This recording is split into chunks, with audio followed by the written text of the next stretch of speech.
Bienvenue à tous sur notre chaîne. Aujourd'hui, nous allons vous parler d'un projet monumental qui marque un tournant historique pour le secteur énergétique au Sénégal et en Afrique de l'Ouest. Nous vous emmenons au Cap des Biches, dans le département de Rufisque, où une centrale électrique de 300 MW vient d'être achevée. C'est en décembre 2021 que tout a commencé. La ministre du Pétrole et des Énergies, Sophie Gladima, a posé la première pierre de ce qui allait devenir la plus grande centrale électrique jamais construite en Afrique de l'Ouest. Une infrastructure impressionnante, non seulement par sa taille mais aussi par son importance stratégique pour le Sénégal.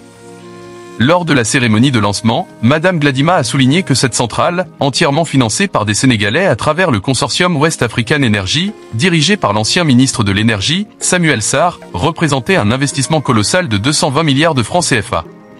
West African Energy, c'est à cette entreprise que l'on doit la construction de cette centrale électrique de dernière génération, située au Cap des Biches, un site mythique de Senelec. Cette centrale a été conçue pour répondre à la demande croissante en électricité au Sénégal. Elle se compose de 2 turbines à gaz et de leur chaudière de récupération, le tout couplé à une turbine à vapeur. Une centrale de cette envergure se construit habituellement en 6 ans minimum, mais par la grâce de Dieu, ce projet a été achevé avec succès malgré les nombreux obstacles rencontrés. Pour y parvenir, West African Energy s'est associé à des partenaires de renom comme General Electric et Calic Energy, 2 sociétés reconnues pour leur expertise en matière de construction de centrales électriques. Ce projet est également le fruit d'une synergie exceptionnelle entre les compétences techniques et le soutien financier d'institutions bancaires. Cori Banque Internationale, par exemple, a cru en ce projet dès ses débuts et s'est engagé à le financer.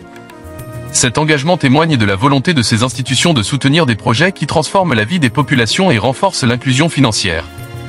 Ce qui rend ce projet unique, c'est qu'il porte une marque bien sénégalaise, en application de la loi sur le contenu local. C'est la première fois en Afrique qu'un projet de cette envergure, de A à Z, est réalisé par des Sénégalais et des Africains. Financé à 100% par des Sénégalais, le projet de la centrale de West African Energy incarne la vision de l'ancien président Macky Sall qui est de fournir une énergie en quantité et en qualité suffisante pour tous les Sénégalais. Cet effort s'inscrit dans le cadre du plan Sénégal Émerge, PSE, qui vise à ramener le prix du kilowattheure à 85 francs CFA d'ici 2035.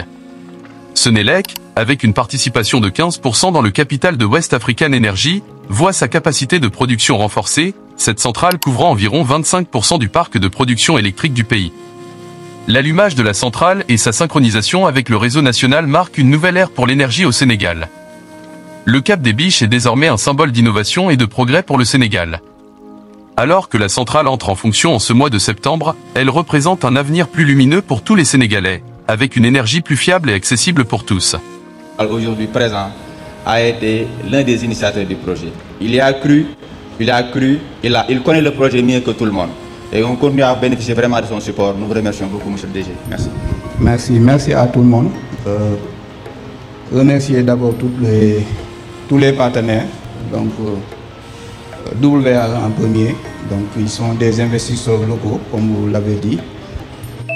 Technique, Calic et tout ce qui est autour des projets, les ingénieurs conseils, les partenaires financiers qui sont là, Coris qui nous accompagne depuis le début du projet et tous les autres AFC qui ne sont pas là, mais qui sont là. Donc en fait aujourd'hui nous étions juste venus pour une visite technique, c'est une visite de travail que nous étions venus faire pour nous enquérir de l'état d'avancement de ce projet qui est important. Comme vous le savez, nous allons vers la pointe le mois d'octobre.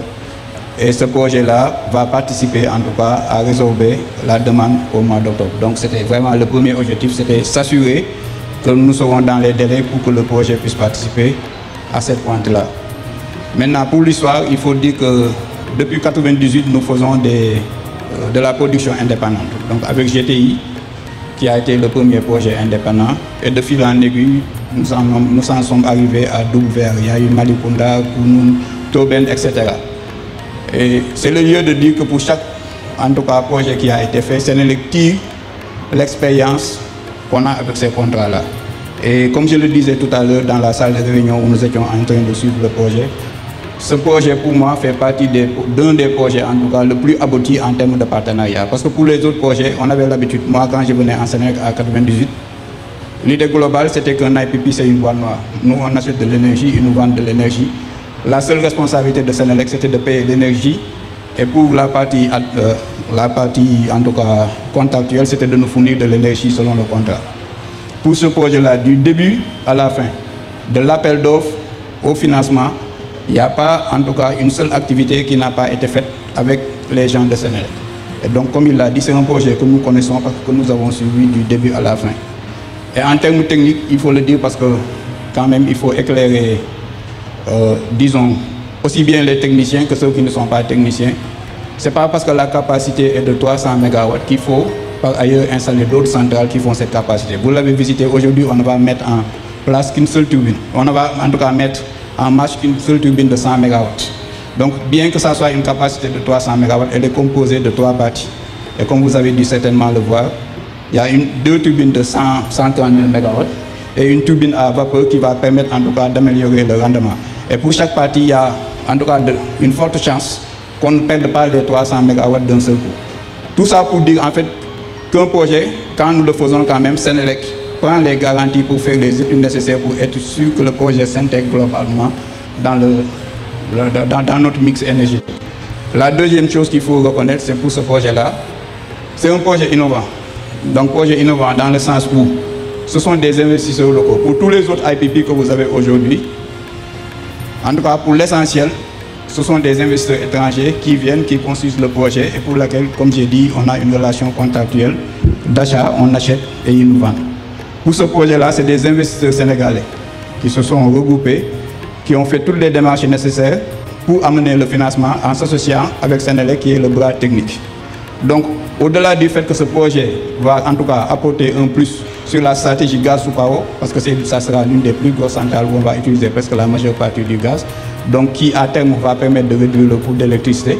C'est aussi un projet innovant parce qu'on a su montrer qu'en associant nos synergies, on peut en interne, du début à la fin, avec des Sénégalais ou des Africains, construire un projet. Et je pense que ça fera tâche d'huile pour tout ce qui va venir et qu'on montre en tout cas au niveau du Sénégal qu'on est capable de relever les défis et surtout de montrer en tout cas d'autres innovations pour tout ce qui concerne la production privée. C'est en ces termes en tout cas que je voudrais remercier tout le monde et puis vous donner rendez-vous prochainement, je pense que dans une semaine ou 2 semaines, pour l'allumage de ce projet-là et puis le mettre sur le réseau et en espérant que dans les prochains